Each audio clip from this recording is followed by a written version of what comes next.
2, 1, go. Okay, now we're good. Hi everyone, my name's DrunkWario. I'm just going to start my spiel all over again. This is Dead Rising, and I'm going to be running Timeskip new game.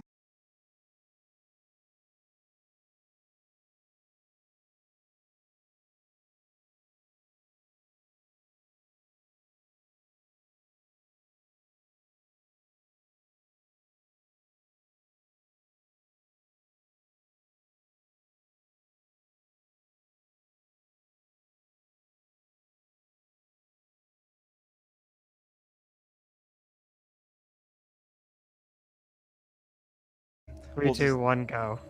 Hi, we'll just start this over. Hopefully, I'm not repeating myself. My name's DrunkWario. This is going to be Dead Rising Timeskip new game. If you're not familiar with Dead Rising is a survival horror game originally released on the Xbox 360 and re-released for the 10-year anniversary on Steam. If you are familiar with Dead Rising, you're probably wondering, why do I have a 42-minute estimate for a 6-hour-long auto-scroller? And due to the hard work of some of those that are skilled at coding in the speedrunning community, we have made Timeskip, which is a very easy C# executable that latches onto Dead Rising on PC and automatically skips any dead time in between story missions. So it cuts out about 5 hours of waiting around and basically doing nothing. And I think that's pretty good, things you don't want to be here all day. So, as new game implies, we're going to be starting on a new save, and time will start as soon as we gain control of Frank on the roof of the Willamette Parkview Mall. Which will be in 3, 2, 1, and go. So right off the bat, we have to get prologue out of the way. As you can see, we're jumping a lot. Jumping is faster than walking when you're level 1. A lot of people don't like to run this game at New Game. They like to run it at New Game Plus. It gives you 3 times the maximum health, 3 times the inventory slots. It gives you the Mega Man weapons because, believe it or not, this is a Mega Man game. You get the Mega Buster and the laser sword that I believe X had. Or not X, Zero. I've never played a Mega Man game, so I actually wouldn't know. So, you see all these fine people that are just enjoying their time at the Willamette Parkview Mall, located in beautiful Willamette, Colorado. And unfortunately, they're all going to die. There's a lady at the very front of the entrance that lets all these zombies in! Oh no, zombies! Fortunately, we have to actually have one of the survivors die. Good old Brian Reynolds. He drops a shotgun for us, because even though he has his shotgun, he doesn't know how to effectively use it, so he leaves it behind for us. This shotgun is very, very important. We're going to be killing 4 bosses with this shotgun, and if we did not have it, it would be very difficult to clear this game at level 1, since we'd have to go out of our way to get more guns, hidden behind other bosses, and it's very difficult. So, right out here, I did have a donation incentive to save Jeff and Natalie Meyer, and I did not expect it to get met because they are very insignificant. Unfortunately, we're going to have to leave Jeff and Natalie behind. We're going to see Jeff die, most likely, right around the 6-minute mark. It is possible to have Jeff live, but it's very difficult. I've only been fast enough to have him live on the return trip once. So this is the start of the first story mission. Generally, the story is, after we see that there are zombies, we meet 2 Department of Homeland Security agents. One is Jessie. We accidentally hit her with a fire extinguisher and basically cripple her leg and make her useless throughout the entirety of the game. The other one is Brad Garrison. He will be an active detriment because he will usually be standing in our line of fire and will probably put a little bit of a hurting on him in one boss fight coming up soon. So, because good old Frank West accidentally jumped out of a helicopter at about 100 feet, he put a little bit of stress on his leg. So instead of jumping, we're going to be skateboarding around. Skateboarding is the fastest movement method that we have. There are cars in this game, however, you cannot take cars into the mall. You're only allowed to move cars in between loading zones that do not require you to interact with the door. But skateboards allow us to do that since we can pick them up and hold them in our even decently sized pockets for level 1, because I don't think you'd be able to store 2 skateboards and a shotgun in our pockets. So coming up is our first boss fight with Carlito. Carlito was the man you saw on the roof for about a split second. He's going to have a P90 submachine gun and grenades and not that much health, so we're going to try to not get wall hacked here, because despite all looks, he's going to be hiding behind this pillar and hopefully not shoot us. Okay, cool. Aiming with shotguns in this game is a very important skill. Usually, shotguns in video games have no damage at long ranges, but in reality, shotguns still hurt if you get hit with them. It's just a matter of not being able to aim well. Fortunately, that shotgun has a pretty decent choke on it, so we're able to hit Carlito from a large distance. That fight can go very wrong very quickly. Brad can shoot Carlito, which causes his iframes to kick in and make us miss shots, and he can run around all over the place and throw grenades at us, so I'm glad that that went well. This next case involves Brad Garrison and ourselves going into Entrance Plaza again to meet up with a story character that we will be pretty much ignoring for the entirety of the run. Usually, players would have to be escorted by him to this location. However, that cutscene with Brad raising the barricade happens regardless of whether or not Brad is actually here. So thankfully we can just ignore him and he teleports his way back to the safe room without incident. So this next story mission is just going back to the safe room. I guess I could explain a little bit of the finer mechanics in this game while I'm cruising here. Skateboarding is very different from what you would expect it to be in real life. You can make very tight turns very easily. You can skateboard upstairs, you can skateboard in ponds, you can skateboard on grass. And even if you hit a zombie, you don't go flying. If you've actually ridden a skateboard before, if you hit something, regardless of whether or not it's a zombie or a wall, you will go flying off your skateboard, and it hurts like hell. Speaking of which, actually, I forgot to mention this at the very beginning. Just for a little bit of fun, I'm going to be donating a little bit of money every time I mess something up. So every time I get bit by a zombie, I'll donate $2.50. I think I've been bit once already, if I'm remembering correctly, which is in Prologue. I'll donate a $10 minimum, just to make sure if I'm actually good at this game. And I'll also donate $5 every time I bonk, because if you are at max speed on your skateboard and hit a wall at a greater than 45-degree perpendicular angle, you will bonk and lose a half a block of health.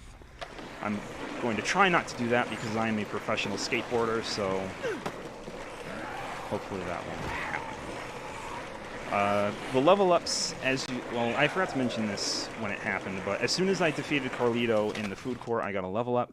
Level ups in New Game are very important. The sooner we get stock up, the better, because once we get stock up, we can hold another magazine that lets us extend the durability of our skateboard. Also, unfortunately, Jeff died. What we got for our level up is life up, which is ultimately useless because we're going to be trying to not take any damage at all. Actually, we're not going to be healing at all through the majority of the run if everything goes well. Usually people would say, like, you know, keep a healing item in your inventory just in case, but we're good, and we're not going to be fighting a lot of things, so we don't need any health items. It's fine. So this is the first instance of Timeskip. Usually when when cases end, you'll just get Frank standing around like an awkward idiot. But because of Timeskip, we are able to fast forward about 19 hours or so, from 1 p.m. on September 19th to 6 a.m. on September 20th. And we are going to be coming up to our next boss fight, who is Carlito again, but he has changed up his arsenal. This time, instead of a sniper rifle, or instead of a P90 submachine gun, he has a 50 caliber sniper rifle that does half of our maximum health in one hit. So we're going to try to not get sniped by him, if that's at all possible. So this boss in a casual playthrough is a very gatekeepy boss. People usually see that you're in a straightaway hallway and you're not able to actually like get close to him without getting shot. Fortunately, though, we have a hockey stick, and we're just going to throw hockey pucks at Carl, good old Carl here, until he dies. Hopefully Brad won't get in the way. We're going to be aiming for the head here because hockey pucks do more damage if you hit people in the head with them. thankfully Carl here is not actually putting up much of a fight. This fight can go very bad very quickly as well, because usually Carl can walk away from you. He can actually walk into a jewelry store over there. That's... Oh. Rude. He was walking around in circles a little bit. He can actually walk into a jewelry store that's down the hall, and then you can't hit him with the hockey pucks at all, and you basically lose about 30 seconds chasing after him. And it's very rare that that happens, but if it happens at all, it's very unfortunate. So what happened story-wise is that right now, our good old friend Brad Garrison from the Department of Homeland Security got shot in the leg, and he is currently in a coma due to the fever from the gunshot wound. So we have to go to the pharmacy and the grocery store and get him some medicine before he dies. But we have two bosses standing in our way. One is one that a lot of people remember that have played this game casually, and is the convicts in their military-grade Jeep with a M2 Browning machine gun that does a lot of damage if it hits us. Fortunately, though, because this is our first time seeing them, they are going to spawn in the same place every time, and we're going to go in a very particular path. They're going to hit that tree, ram forward into another tree, and get stuck. And now that the gunner's dead, we're going to pick up his machine gun, kill the other two convicts, and they're dead. And that's pretty much how that fight goes every single time without fail. If you go in that set path, from that set location, they will die every single time, and you'll just be able to cruise right along into the next part of this. They're not a required boss by any means, but getting the Jeep here is much faster than riding your skateboard, as you could imagine. So we're going to do a little bit of a magic trick here. That dead guy in the back of our Jeep is going to magically turn into that gun that we used to kill him, which is really good, because we're going to be using that gun to kill our next boss, who is Steven, the grocery store manager. We did not get stock up yet, which is pretty much how our luck goes. There is a 1 out of 25 chance we can get stock at level 2, and then a 1 out of 3 chance to get stock at level 3, a 1.5 chance to get a level 4. So, of course, we did not get stock until the last possible moment. This game does not like me at all for random chance things. Despite this being an auto-scroller in practice, there are a lot of random chance things that come into this run at certain points that can end the run if you get extremely unlucky, but we haven't hit anything like that yet. Hopefully I don't accidentally get back into the Jeep here. Grabbing this machine gun is actually harder than it looks. If you're not close enough to the machine gun, you'll just teleport back into the driver's seat, and then you just waste a whole bunch of time going back and trying again. So I'm not going to be able to explain how this boss works in the time that it takes to kill him. I'm actually not even going to be able to finish this sentence. So that was Steven the grocery store boss. How that works is that most bosses in this game that are not in a car or some other sort of vehicle react when you aim down sights at them using a gun. Most of them either run away from you, change their attack patterns, or try to hide from it. Steven, when you aim a gun at him, hides underneath his shopping cart that he had. However, he still leaves his hands vulnerable, so you have to aim at a very specific spot to hit his hand hitbox, which makes him flinch and reveal his head hitbox, and we can just kill him very quickly that way. Oh, I'm bleeding money here.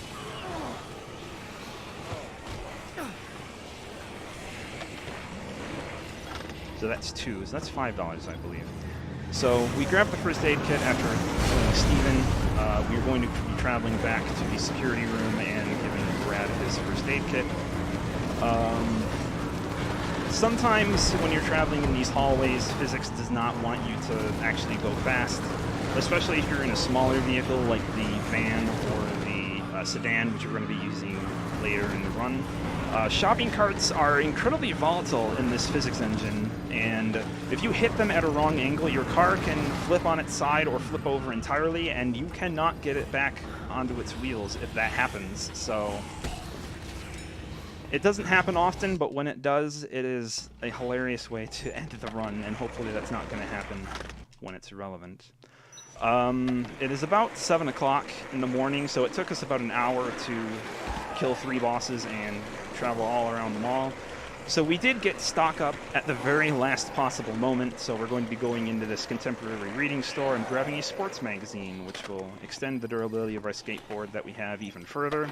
Every skateboard can take 3 hits before it dies. Every magazine that you get for a weapon increases its durability by 3 multiplicatively, which means that with 1 magazine we can hit 9 things, and with 2 magazines we can hit 27 things. And hopefully I'm not going to be needing to walk, because if you're very unlucky you can break your skateboard very easily, and then you have to walk and it's very slow. I also got bit a 3rd time, so that's $7.50. We're going to be dropping off the first aid kit, and we are going to do something very important, changing into some fancy clothes. Blue leather, pink button-up, black dress pants. Beautiful. The best outfit in the game, bar none. We don't get matching shoes, though, which is unfortunate. So case 3 is just a cutscene, and we're going on to case 4, which is probably... It used to be not the hardest boss in the game, but the hardest boss in the game when this category came out was made very easy, and he's at the end of the run. So now this is the hardest boss in the game. We're also going to be taking an alternate way into the warehouse, because by now the warehouse is filled with zombies. As you go later in the game, because this takes place over the course of 3 days, the later in the game you are, the more zombies spawn in each area, and by day 2 the mall is just crawling with zombies, and it's very difficult. Also, this is the cult. The cult doesn't like anyone that's not them, so we're going to ignore them for as much as we can. They have a hostage. Sorry, we can't save them. Actually, that's another thing to explain. Leveling up in this game is done primarily by rescuing survivors and killing bosses. Most people will finish a casual playthrough at around level 30 to 40. We are going to be finishing the game at level 9, so we're going to be not rescuing any survivors, we're not taking any pictures, nothing like that. And the next boss is coming up, and there's only one other person that's run this game in a marathon, Xdicis. He's a very good runner of this game. He runs a lot of horror games in general. But he does not like doing this trick that I'm going to try to do. And it's a very Metal Gear Solid-esque trick where you fire a weapon and immediately swap away from it and then swap back to it to cancel the reload animation. But we're going to see how our zombie spawns are before we do that. Okay, we have none. Good. Oh. That was necessary. So, okay, Isabel, you're cooperating. I appreciate that. That fight could have gone a lot worse. So, remember how the convicts were in a jeep and basically they ran into a tree and then were stuck there forever? Isabella is the exact opposite, even though she is also on a motorcycle. She does not bonk on anything. She can hit a wall and then do a complete 180-degree turn and keep all of her acceleration and velocity, and it is completely out of my control over whether or not she actually stops after I hit her. And if she's off the rails, that fight just gets a complete toss-up. You can lose anywhere between 5 seconds and a minute, depending on whether or not she wants to cooperate. So, story-wise, Isabella is the sister of Carlito, who was the last 2 bosses in the very beginning of the game. And Frank, being a freelance photographer, wants to get to the bottom of why there are zombies. So, after we defeat Isabella on her motorcycle, despite her getting shot 9 times by a shotgun, she is not dead, and she is relatively okay afterwards. So she tried to get Carlito to come out for an interview as to why he started the zombies and stuff like that. And Carlito's response was to shoot Isabella in the leg with a handgun. And despite us shooting her 9 times with a shotgun, her getting shot once in the leg with a pistol is what causes her to not be able to walk or do anything really, so we have to carry her back to the security room. Also, the convicts are alive again somewhere. Usually the convicts are stuck in a tree over there to where I just panned the camera, but they were somewhere else. The convicts don't actually die when you kill them. The convicts respawn every day at midnight until you finish a certain part in the story, so I have never seen the convicts actually... Whoa, come on. The convicts never bother me. They never bother anyone, because for some reason they are perfectly spawned in so that they get stuck on a tree or don't notice you and just drive around in circles forever during that case. So even though they're there, they're never an issue. Carrying a survivor on your back is, although slower than like walking on your own or jumping or riding your skateboard, it makes it so that zombies can't grapple you. All they can do is swing at you, and if they swing at you, you instantly drop your survivor, and then they can grapple you, and then it can become a very big mess. But that hasn't happened more than once. That can actually happen multiple times in this elevator, although fortunately we were able to extend our animation. If there were zombies around the elevator button, we could have extended our hitbox to touch the elevator button by putting her down in front of zombies. So we have delivered Isabella to the safe room. Also, there's another cutscene that's not important, and coming up is Case 7, Bomb Collector. Bomb Collector used to be one of the hardest cases in the whole game. It is very difficult and can go wrong very quickly, and it all depends on whether or not we can drive a car. You ever wondered why Capcom hasn't made a driving game? This is why. The driving physics in this game are borderline non-functional. You want to know how you reverse? You reverse by holding the gas and the brake at the same time. And coming to a stop by reversing is quicker than holding the brake on its own, so you hold the gas to stop quickly. It sounds odd, but that's basically how it goes. I'm not going to immediately get on my skateboard here to preserve my skateboard's health. And thankfully, we got a maintenance tunnel key during Case 2, which lets us use the maintenance tunnel doors. If we did not have a maintenance tunnel key, we would have to go out in the leisure park and get a whole bunch of time wasted going into the main entrance to the maintenance tunnels. Oh! Uh-oh. Uh-oh, please let me go. Thank you. No! Oh, this game's controls. They're the best controls in the series, but sometimes they feel outrageous. So that's 4 bytes at $10. That's my $10 minimum. It's only downhill from here. So, Bomb Collector, as you could assume, has us collecting bombs. There are 5 bombs parked in vans all over maintenance tunnels. They are being stored in cooler temperatures to make sure they don't explode until the entire maintenance tunnels are filled with enough gas to blow them all up sky high and kill everyone inside. And guess who put those bombs there? Good old Carlito. And there he is, right on time. So, you're wondering why we have to pick up the bombs by hand and drive around and collect them. Carlito slashed the van's tires, so we have to carry each bomb out one by one. If you're wondering why this case is very difficult, we have to make this sedan last the entire time. If this sedan does not last the entire case, we have to walk around on our skateboard, and it is very difficult to not only not break our skateboard, but not have Carlito kill us, because he is chasing us down in his van and throwing grenades at us, and at level 6 we would not last that long at all. So we have to be very careful on how many zombies we hit, making sure we don't hit walls, making sure that we take our turns sharply but not too sharply, things like that. Oh, hello, friend. That's 1250. Oh, that wasn't good. Hi, Carl. I didn't see you. I didn't even track you that quickly. So, because Carlito hit us with a grenade, we might not actually have our sedan last the entire time. We're gonna have to do a... Oh, yeah, that's not lucky. We're gonna have to do a blind back end to this part of the dead end here. You cannot change your camera while you're driving or riding a skateboard, so if you're going to be backing up, you have to do it blindly. Uh-oh. Figures. It's random or not whether or not zombies are there to grab you in large amount of quantity, so we just got bad luck. There's nothing we could have really done about it. Thankfully, we're going to be cruising to a stop here because our car broke. Alrighty. We're going to be riding as fast as we can before Carlito finds us and kills us. We're hopefully not going to break our board here. And we can't see Carl coming up, but if we see headlights, then we're in a bad spot. Thankfully, there's another van here that we can use to get to the end of the tunnels, but we're going to be losing a lot of time here. Oh, jeez.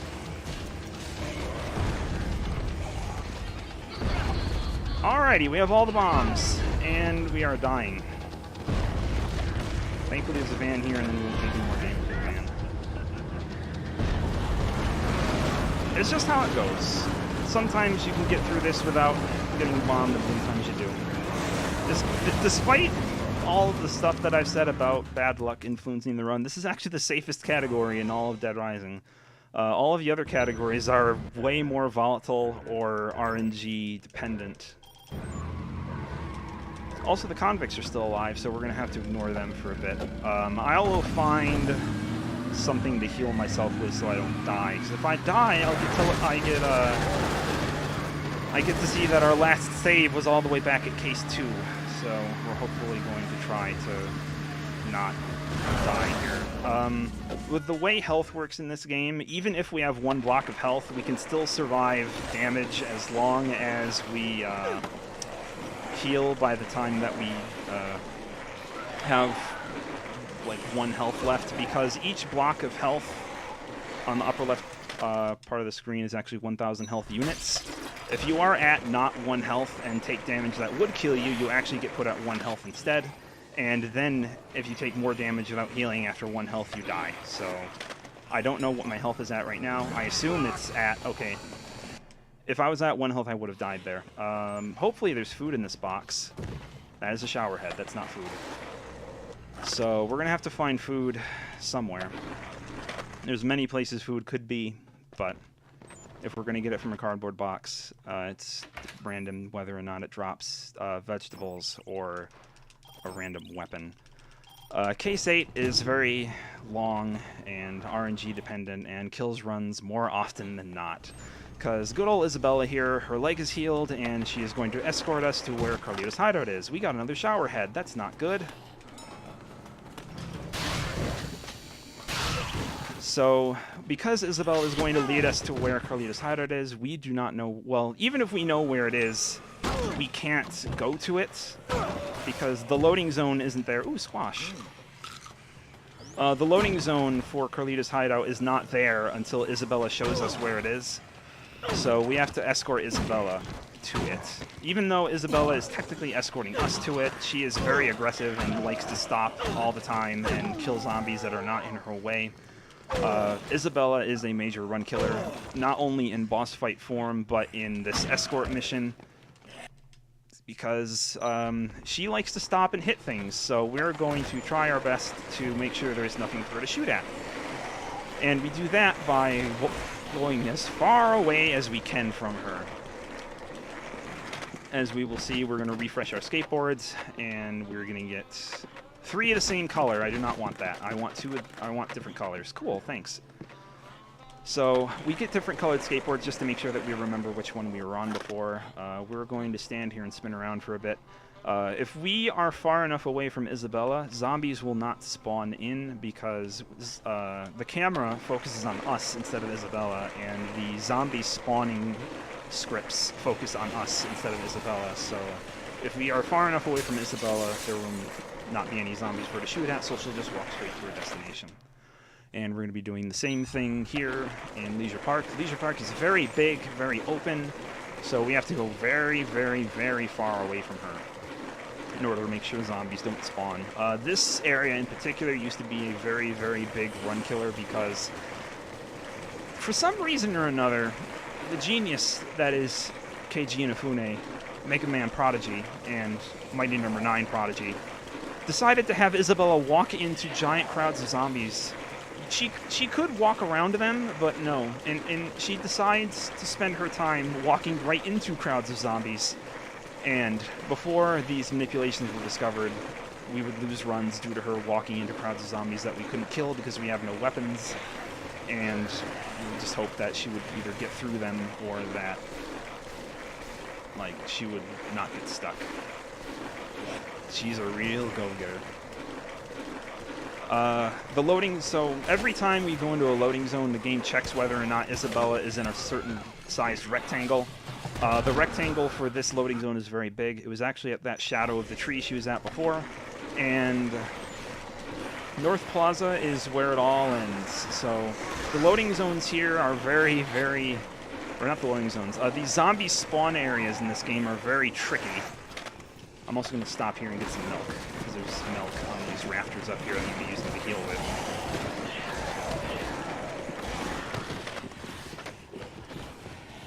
Tasty. So now we're not dying anymore, which is good. We're not in danger of dying from bosses, we're in danger of dying from zombies and bonking and things like that. So remember Isabella's motorcycle, we're actually going to be using that to our advantage here twice at the very end of the run. We're going to be using this to make sure that we can get back to her, because if we were to stay in the gun store, we are not far enough away from her to where zombies will not spawn. Oh, sorry, Isabella. And we're going to be grabbing 2 shotguns here. We need 2 guns to kill the final boss, because the final boss has a lot of health, and it has very damaging attacks, so we're going to be trying to make sure we are as far away from him as we can. Oh, that's 6. I'm pretty sure that's 6. Also, want to see a neat trick? Remember how Isabella wouldn't die from headshots? Now she's dead. And now the whole run's dead, because we killed a story-crucial character. As you can see, she's dead, and we're getting the pop-up. The truth has vanished in the darkness, but thankfully after we had a game over, we can just continue, regardless of whether or not we actually failed the story. And look at that! Isabella's fine! She takes bullets to the head like a champ! So, that's a funny glitch. That's the only instance where you can kill AI companion and they will come back to life through a loading zone. The only consequence of doing this glitch is that we no longer have the timer on the right side of the screen, and we already know where we're going, so that doesn't matter. Thankfully, we got stock 6, so we have 2 skateboards with 27 hits each, and we can just cruise right on through all these zombies, not having to worry about hitting too many of them. That'll actually save us quite a bit of time movement-wise, because if we did not get stock 6 before level 7, we would only have 1 skateboard, and we would have to be much more careful with our movement. We wouldn't be able to run in straight lines, and we would lose seconds just to having to unoptimize movement. You'd say this is a very movement-intensive game. Despite the looks of it, you'd see like, oh, this has a very basic combat system, and like the movement is very simple because all you do is run and jump and shoot and attack things, and then you realize there's a skateboard, and then the movement changes entirely because you have to avoid zombies. And the zombie movement patterns and spawn patterns are completely random, and there's no way to determine whether or not an area you're going to be skateboarding into has zombies or not, so you have to... Oh, that's a bonk. That's $5. I didn't think that was a bonkable angle, but okay. You have to sort of micro-optimize your movement every time you do a run, and I kind of like that about this game. What I like more about this game is that, like, survival horror with zombies that isn't like Resident Evil stereotypical like actual horror. This is like, it's very light on horror elements despite the fact that it is a horror game, and the sequels kind of took that liberty and like removed horror entirely and made it more about action, but we don't talk about the sequels. Anyway, so Case 8-3 was another cutscene. We go back to talk to Jessie. Remember Jessie all the way from the very beginning of the game? We hit her with a fire extinguisher and broke her leg. She tells us that she found Carlito after the bomb incident. She found Carlito going into the butcher shop, and he has been kidnapped by the mall's butcher. And we have to make sure that the butcher does not kill Carlito and turn him into ground meat. That is actually a thing that can happen. If you are too slow killing the boss, once you get into his arena, he will turn Carlito into ground beef because he will get turned... He's on meat hooks, and then he'll slowly drift towards that meat processor, and then you'll just see his body fall into it and then make a harsh grinding sound, and you see game over. A lot of people don't know that because you're either dead with the boss or the boss is dead long before that happens, but... So thankfully, we don't have to try and flip bombs the second time in here. We just drive straight to the butcher shop. The shopping carts have been very nice to me. You can see that those shopping carts, they can get underneath your cart, or the shopping carts can get underneath your car and cause a whole lot of problems, but thankfully they have not been spawning in large walls for me, because sometimes they can do that and it becomes very inconvenient to dodge them. So this is Larry Chang the Butcher. Good old Larry doesn't attack us until we attack him first. He just... See? It's fine. He doesn't care about us. Until we start shooting him. Uh-oh. So we're going to be doing that same shotgun swap trick that we did on Isabella, except now we're going to be doing it through the safety of these literal meat shields. Uh-oh. That's one tiny little missed input. What are you doing, Larry? Larry, what are you doing? I don't know what Larry was doing with that movement-wise. That was supposed to be very clean, but Larry ducked a lot, and you can't shotgun swap on Larry when he's ducking and running around because Frank doesn't know how to aim in a non-completely parallel to the ground direction. But anyway, now that Larry's dead, we are just going to finish the rest of the story, and that will be that. How that sort of thing worked, you noticed that I was firing right into those meat carcasses, and the bullets were still going through all of those pounds of meat and right back into Larry. How that works is that whenever a shotgun is fired, every single pellet has its own individual detection of whether or not it hit a valid target. And if one shotgun pellet hit a valid target, all future pellets from that same shot will pass through that same target and continue moving forward until it hits something else. So once one pellet hit a meat carcass, that meat carcass had every other pellet in the shot go through it. So eventually we would hit Larry with one of those pellets, and all you need to do to cause full damage is hit with one pellet. It was very weird. Larry used to also be a run-ender because the old strat to defeat Larry was to get a bunch of mannequin torsos and knives and just beat him to death, and he does a lot of damage. He does between 2 and 3 blocks of damage per attack. Also, Jessie's dead. She became a zombie at some point. Rip. But ever since I found out, I've found like half of the strats and glitches in this game. This is a very glitch-free game. Besides the weird like Isabella revival glitch and shotgun swapping, those are the only 2 glitches in this game that are to our benefit. And after we free up the communications line to have Jessie call for help, only to realize that the military is trying to wipe us out anyway, because the government does not want us to live to tell the tale that there are zombies caused by the government. Because the government tried to mass-produce cattle for meat consumption because Americans bought too much ground beef, and instead of making more cows, they made zombies. And then they tried to hide it once those zombies killed an entire village in South America, and then that one person from that South American village survived, and then brought zombies to this town in Colorado. And then started an entire really weird franchise that I'm not sure about the entire thing's about. But after that whole bunch of cutscenes, the military that we never see because we hide from them for about 10 hours temporarily withdraws from the mall. There are no soldiers, there are no alive zombies. It's just a clean trip all the way back to the security room. Time is going to be after I finish loading into this next area beyond the vent one last time. And we will have time. I don't know how that was. I'm not looking at the stream. Was that about like a 3630-ish? That was a 35. It was like a 3550. Okay. So because this game's loads are very dependent on how good your PC is, this game is run without loads. Generally speaking, you can subtract about 4 minutes and 45 seconds from your final load time to have a time without loads, somewhere between 4:45 and 5 minutes. So 32 is very bad for me personally. 32 is the average time for this game. A lot of things went wrong, a lot of things went right. So I would consider that an okay time for the luck I got, especially with bombs going the way it did. I'm the only person with a sub 30-minute loadless time in this game, by the way, and it took a lot of grinding and a lot of just hoping that zombies would leave me alone.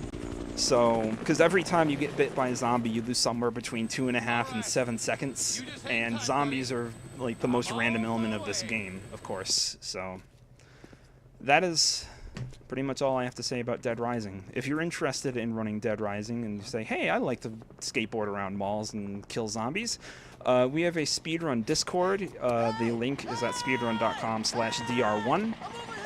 That is actually a hub for all Dead Rising speedruns, because we speedrun all 4 games in the series. For Dead Rising 1 in particular, there is also an all-optional bosses speedrun and the overtime mode speedrun, which is actually what people have been speedrunning since like 2010, even though this game was on the 360, because that part of the game is actually speedrunnable, and a lot of the categories in this game are extremely short, so if you like a good half-hour, 20-minute, 10-minute speedrun, you can give Dead Rising a try. It's a very difficult game casually, but if you learn all these speedrun strats, you can see how easy it is once you get a good route going. Also, Frank's stuck in the mall. Sorry, buddy, your exit crashed. And then Frank just sort of collapses, and you know, worry about that. He becomes a zombie afterwards. It's very weird. Anyway, I think that's all I got. I will be back, personally, I will be back tomorrow at noon running a Vaporwave game, Broken Reality. That's also a very fun speed game. Much different from survival horror in a mall, but I believe my time is up. I will take it back to Rose. Thank you very much for having me. Thank you, DrunkWario, for running Dead Rising for us. Up next, we have Fia, All Songs by Corundum Core.